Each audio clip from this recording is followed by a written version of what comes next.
በኦሮሞ ነጻነት ሰራዊትና በመከላከያ ኃይሎች መካከል እየተካሄደ ያለው ውጊያ ባለፉት ቀናት በክልሉ የተለያዩ ዞኖች ተጠናክሮ መካሄዱን ዘሆርን ዊትነስ ከምንጮቹ ሰምቷል። ውጊያው ከፍተኛ ጥቃትና ጉዳትን እያስከተለ ይገኛልም ተብሏል። ኢትዮጵያ በሌላ አደገኛ የጦርነት ድባብ ውስጥ ተከባ ትገኛለች ተብሏል። በሰበብ አስባብ ወደ ግልጽ ጦርነት ሊቀየር ይችላል የተባለ ሲሆን ለአፍሪካ ቀንድ ቀጠና ትልቅ ስጋት ስለመሆኑም ተገልጿል። በሌላ በኩል ኢትዮጵያ በቀጣይ ሊከሰት በሚችለው ጦርነት ላይ ራስን ለመከላከል ሽፋን ለመስጠት የሚያስችል ስልታዊ እንቅስቃሴ ፈጥራ እየተንቀሳቀሰች ትገኛለች ተብሏል። በደቡብ ምዕራብ ኢትዮጵያ ክልል ማረሚያ ቤት በስር ላይ ነበሩ የተባሉ 27 ደቡብ ሱዳናውያን ወጣቶች ተፈተው ወደ ሀገራቸው ተመልሰዋል ስለመባሉ በዛሬው የመረጃ ሰዓታችን ከምንነግራችሁ ርዕሰ ጉዳዮች መካከል ናቸው። መረጃዎቻችን እንዲደርሷችሁ ሰብስክራይብ ማድረጋችሁን አትርሱ። በያላችሁበትም ሰላምና ጤናን እንመኛለን። በኦሮሞ ነጻነት ሰራዊትና በመከላከያ ኃይሎች መካከል እየተካሄደ ያለው ውጊያ ባለፉት ቀናት በክልሉ ዞኖች በሚገኙ የተለያዩ አካባቢዎች መካሄዱን ዘሆርን ዊትነስ ሰምቷል። ከባለፈው ሳምንት ጀምሮ በኦሮሚያ ክልል የተለያዩ ዞኖች በኦነግ ሰራዊትና በመከላከያ ኃይሎች ውጊያ ሲካሄድ መሰንበቱን የሚያወሱት የዘሆርን ዊትነስ ምንጮች ከህዳር 5 እና 7 2018 ዓ.ም የተጠናከረ ውጊያ መካሄዱን ገልጸዋል። እሁድ ህዳር 7 2018 በምዕራብ ወለጋ ዞን ማናሲቡ ወረዳ ዋጄና ቄልጡ ሉቦ በተባለ ስፍራ በነበረ የመከላከያ ኃይሎች የጦር ካምፕ በኦነግ ሰራዊት ኃይሎች ጥቃት ተፈጽሞበታል የተባለ ሲሆን በጥቃቱ ስለደረሰው ጉዳት ግን አይታወቅም ተብሏል። ባለፉት 3 ቀናት ውስጥ በክልሉ ምዕራብና ደቡብ ዞኖች በሚገኙ የተለያዩ ወረዳዎች ውጊያው መካሄዱን የሚገልጹት ምንጮች ህዳር 6 2018 በምዕራብ ሸገር ዞን ግንደበረት ወረዳ ካቺሳ፣ በደቡብ ዞን በቦረናና ሞያሌ ወረዳ፣ በምዕራብ ዞን ቂልጡ ካራ ወረዳ፣ ጉዩ ዳለቴ ቀበሌ፣ በምዕራብ ጉጂ ዞንን ጨምሮ በሌሎች አካባቢዎች ውጊያ መካሄዱን ተናግረዋል። ህዳር 6 2018 በምዕራብ ሸገር ዞን ግንደበረት ወረዳ ካቺሳ፣ በደቡብ ዞን በቦረና ዝን ሞያሌ ወረዳ፣ በምዕራብ ዞን ቂልጡ ካራ ወረዳ፣ ጉዩ ዳለቲ ቀበሌ፣ በምዕራብ ጉጂ ዞንን ጨምሮ በሌሎች አካባቢዎች ውጊያ መካሄዱን ተናግረዋል። በውጊያው የኦነግ ሰራዊት ኃይሎች የተለያዩ የደፈጣ ጥቃቶችን በመፈጸም በመከላከያ ኃይሎች ላይ መጠነኛ ጉዳት ማድረሳቸው የተገለጸ ሲሆን የመከላከያ ኃይሎች በበኩላቸው በከባድ መሳሪያ ድሮን የተደገፈ ጥቃት እያካሄዱ ናቸው ተብሏል። በምዕራብ ወለጋ እንደ ቻንካ፣ ጂማ ሆሮና ጋዎ ቄቤ ወረዳዎች ውስጥ በሚገኙ ሁሉም ቀበሌዎች ህዳር 6 2018 ከጠዋቱ 4:30 ጀምሮ ተደጋጋሚ የድሮን ቅኝትና እንቅስቃሴ መታየቱ በመረጃው ተጠቅሷል። በ15 11 25 በምዕራብ ሐረርጌ ዞን ሀብሮ ወረዳ ደንሳ ቀበሌ ውስጥ ሲቪሊያን ሰዎች ናቸው ተብለው በስም የተጠቀሱ 6 ወጣቶች እጃቸውን ከኋላ እንደታሰረ በጥይት መገደላቸውን የሚያሳይ መረጃ ዘሆርን ዊትነስ ከምንጮቹ ቢያገኝም ተገድለዋል ስለተባሉ ወጣቶች ማንነትና የተገደሉበት ሁኔታን በተመለከተ ከሶስተኛ ወገን እስካሁን ማረጋገጥ አልቻለም። የመከላከያ ኃይሎች በበኩላቸው በኦሮሞ ነጻነት ሰራዊት ላይ እየተወሰደ ባለው የጥቃት ዘመቻ የሰራዊቱ አባላት ድል በማስመዝገብ በኦነግ ሰራዊት ኃይሎች ጉዳት እያደረሰ እንደሚገኝ እያስታወቀ ይገኛል። ኢትዮጵያ በሌላ አደገኛ የጦርነት ድባብ ውስጥ ተከባ ትገኛለች ተብሏል። በሰበብ አስባብ ወደ ግልጽ ጦርነት ሊቀየር ይችላል የተባለ ሲሆን ለአፍሪካ ቀንድ ቀጠና ትልቅ ስጋት ስለመሆኑም ተገልጿል። ኢትዮጵያ ለሌላ አደገኛ የጦርነት ድባብ ተጠግታለች በሚል ርዕስ ዘኢኮኖሚስት መጽሔት ባስነበበው ሳምንታዊ እትሙ የአፍሪካ ቀንድ ቀጠና በተለይ ደግሞ ኢትዮጵያ በአደገኛ ሁኔታ ውስጥ እንደምትገኝ አሳይቷል። የትግራይ ግጭት በኋላ የተገኘው ደካማ ሰላም በፍጥነት እየተባባሰ መምጣቱንና ሰፊውን ክልል አለመረጋጋት ውስጥ ሊከት እንደሚችል ያስጠነቅቃል። በፌዴራል መንግስትና በህዝባዊ ወያኔ ሓርነት ትግራይ መካከል ያለው ውጥረት እየጨመረ መምጣቱን የጠቀሰው ዘገባው ሁኔታው ከኢትዮጵያ አልፎ በአፍሪካ ቀንድ ቀጠና ሰፊ የሆነ አለመረጋጋትን ሊያስከትል ይችላል ብሏል። በኢትዮጵያና በኤርትራ መካከል ያለው ውጥረት ከጊዜ ወደ ጊዜ የተባባሰ መምጣቱን ያወሳው የዘ ኢኮኖሚስት ዘገባ በኤርትራ ድንበር አቅራቢያ ሰፋፊ የሆኑ ወታደራዊ እንቅስቃሴዎችን በሳተላይት ምስሎች ማረጋገጡን ዘግቧል። በአፍሪካ ቀንድ ያለው የኃይል አስተላለፍ ጥምረቶች እየቀየሩ መሆናቸውን በመግለጽ በትግራይ ኤርትራና በአማራ ፋኖ ኃይሎች የሚደረጉ ግንኙነቶች እየተጠናከረ መምጣቱን ገልጿል። የፋኖ የኦሮሞ ነጻነት ሰራዊት ኦላ ህወሓትና ኤርትራ ከፍተኛ አመራሮች በሱዳን ተገናኝተው መምከራቸው የገለጸ ሲሆን ምክክሩም የጋራ ወታደራዊ እቅድ ለመንደፍ ያለመ ነበር ሲል ዘ ኢኮኖሚስት ዘግቧል። ይህ ሁኔታ በትናንሽ ሰበቦች ወደ ግልጽ ጦርነት ሊያመራና ሊቀየር እንደሚችል አስጠንቅቋል። የውጭ ጉዳይ ሚኒስትር ዶክተር ጌዲዮን ጢሞቴዎስ ከትናንት በስቲያ ሻዕቢያ ለውስጥ ኃይሎች ጥይት እያቀበለ ነው ሲሉ መክሰሳቸው ይታወሳል።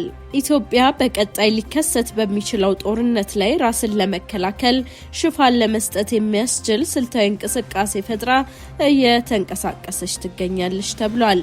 የአዲስ አበባ ባለስልጣናት የባህር በርን በኃይል የማግኘትና በቀይ ባህር ያላቸው ተጽዕኖ ለማስፋት ላለፉት 2 ዓመታት የተጠናከረ የፕሮፓጋንዳ ዘመቻ ማካሄዳቸውን የጠቀሱት የኤርትራ ማስታወቂያ ሚኒስትር አቶ የማነ ገብረ መስቀል የተሰራው የፕሮፓጋንዳ ዘመቻ የሀገር ውስጥና የዓለም አቀፍ ድጋፍ ሳያገኝ በመቅረቱ ከቅርብ ጊዜ ወዲህ እየተቀዛቀዘ መምጣቱን አውስተዋል። ይሁን እንጂ የዘመቻው መቀነስ ምክንያት በፖሊሲ ክለሳ የተፈጠረ ሳይሆን በቀጣይ ሊከሰት በሚችለው ጦርነት ላይ ራስን ለመከላከል ሽፋን ለመስጠት የተፈጠረ ስልታዊ እንቅስቃሴ ነው ብለዋል።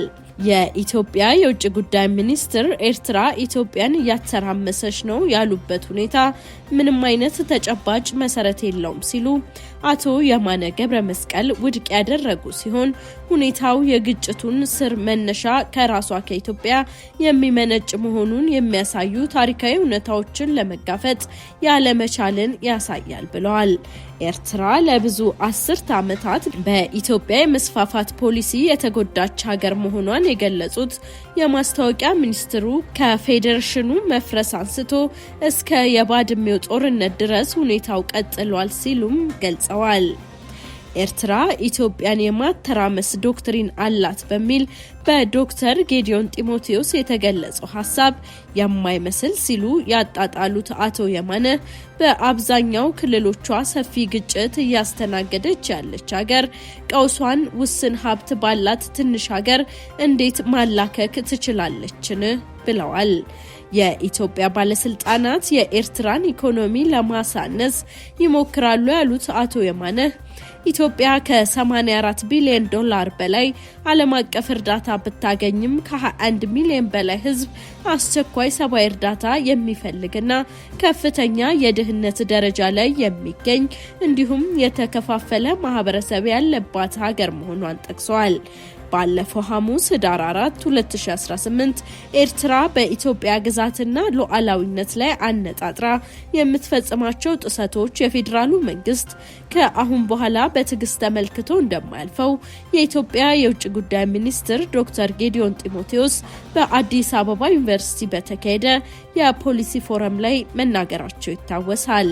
የውጭ ጉዳይ ሚኒስትሩ በሁለቱ ሀገራት መካከል ያለው ውጥረት ዲፕሎማሲያዊ መፍትሄ ካልተሰጠው በአፍሪካ ቀንድ ከፍተኛ እሳት የሚያስነሳ አውዳሚ ጦርነት ሊያስከስት ይችላል ማለታቸውን ጠቅሰን መዘገባችን አይዘነጋም። በሶማሊያ የኤሌክትሮኒክስ ቪዛ ስርዓት ላይ በተፈጸመ የመረጃ ብርበራ የበርካታ ሰዎች የግል መረጃ ሳይጋለጥ እንዳልቀረ ተገለጸ። በኤሌክትሮኒክስ የቪዛ ስርዓት ላይ በተፈጸመ ከፍተኛ የመረጃ ጥሰት የአሜሪካ ዜጎችን ጨምሮ የ10 ሺዎች አመልካች የግል መረጃዎችን አጋልጦ ሊሆን እንደሚችል በሶማሊያ የሚገኘው የአሜሪካ ኤምባሲ አስጠነቀቀ። ያልታወቁ ጠላፊዎች የሶማሊያ መንግስት ኢቪዛ ስርዓት ዘልቀው በመግባት ቢያንስ ከ35,000 ሰዎች የተገኘ መረጃ አደጋ ላይ ሊጥሉ እንደሚችሉ አሳማኝ መረጃዎች እንደደረሱት ኤምባሲው ገልጿል። ሾልከው የወጡና በበይነ መረብ ላይ የተለያዩ ሰነዶች፣ ስሞችን፣ ፎቶዎችን፣ የትውልድ ቀናትን፣ የጋብቻ ሁኔታን፣ የቤት አድራሻዎችና ኢሜሎች እየተዘዋወሩ መሆናቸውን ኤምባሲው በመግለጫው አስታውቋል። የመረጃ ጥሰቱ ቀጣይነት ያለው ስለመሆኑ የተገለጸ ሲሆን በኤሌክትሮኒክስ የመረጃ ስርዓት እንዲገቡ የሚደረጉ ማንኛውንም የግል መረጃዎች ለአደጋ ሊያጋልጡ እንደሚችሉ ዩናይትድ ኪንግደም በበኩሏ ተጓዦቿን አስጠንቅቃለች። የሶማሊያ ባለስልጣናት ስለ ጥሰቱ ይፋዊ ማብራሪያና አስተያየት ሳይሰጥ የቪዛ አገልግሎት ስርዓቱን ከዚህ ቀደም ከነበረው የመረብ አውታር ወደ ሌላ ቀይሮት ይገኛል ተብሏል። በደቡብ ምዕራብ ኢትዮጵያ ክልል በሚዛን አማን ማረሚያ ቤት በእስር ላይ የነበሩ 27 ደቡብ ሱዳናውያን ወጣቶች ተፈተው ወደ ሀገራቸው መመለሳቸውን የሀገሪቱ የውጭ ጉዳይ መስሪያ ቤት ገለጸ። አርብቶ አደሮቹ ወጣቶች በኢትዮጵያ መቼ በቁጥጥር ስር እንደዋሉ ባይገለጽም የደቡብ ሱዳን መገናኛ ብዙሃን 1 ዓመት ገደማ በእስር ሳይቆዩ እንዳልቀረ ዘግበዋል።